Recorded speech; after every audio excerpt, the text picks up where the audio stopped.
AP ప్రభుత్వంపైన CM YS Jagan మీద AP Congress అధ్యక్షురాలు YS Sharmila విమర్శలు గుప్పించారు.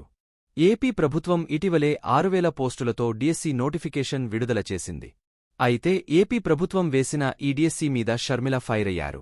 మహానేత వైఎస్సార్ 52,000 పోస్టులతో మెగా డిఎస్సి వేస్తే ఆయన వారసుడిగా చెప్పుకునే జగనన్న 6,000 పోస్టులతో దగా డిఎస్సి వేశారంటూ ఎక్స్ వేదికగా విమర్శలు చేశారు. ఇదే క్రమంలో తనపై వ్యక్తిగత విమర్శలు చేస్తున్న వైఎస్సార్సీపీ సోషల్ మీడియాకు సవాల్ అంటూ ఎక్స్లో షర్మిల ప్రశ్నల వర్షం కురిపించారు. 2019 ఎన్నికల్లో హామీ ఇచ్చినట్లు 25,000 టీచర్ పోస్టుల భర్తీ ఎక్కడా అంటూ ప్రశ్నించిన షర్మిల 5 ఏళ్లు నోటిఫికేషన్ వేయకుండా కాలయాపన ఎందుకు చేశారంటూ ప్రశ్నించారు. ఎన్నికలకు నెలన్నర ముందు 6,000 పోస్టుల భర్తీ చేయడంలో ఆంతర్యం ఏమిటని నిలదీశారు. అలాగే టెట్, డిఎస్సి కలిపి నోటిఫికేషన్ ఇస్తే అభ్యర్థులు దేనికి ప్రిపేర్ అవ్వాలని అన్నారు. నోటిఫికేషన్ ఇచ్చిన 30 రోజుల్లో పరీక్షలు పెట్టడం దేశంలో ఎక్కడైనా ఉందా అంటూ వైసీపీ ప్రభుత్వాన్ని షర్మిల విమర్శించారు.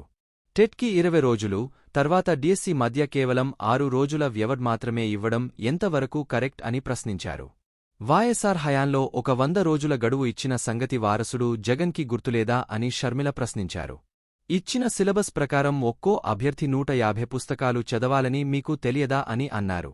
రోజుకి 5 పుస్తకాలు చదవడం అభ్యర్థులకు సాధ్యపడే పనేనా అని ప్రశ్నించారు.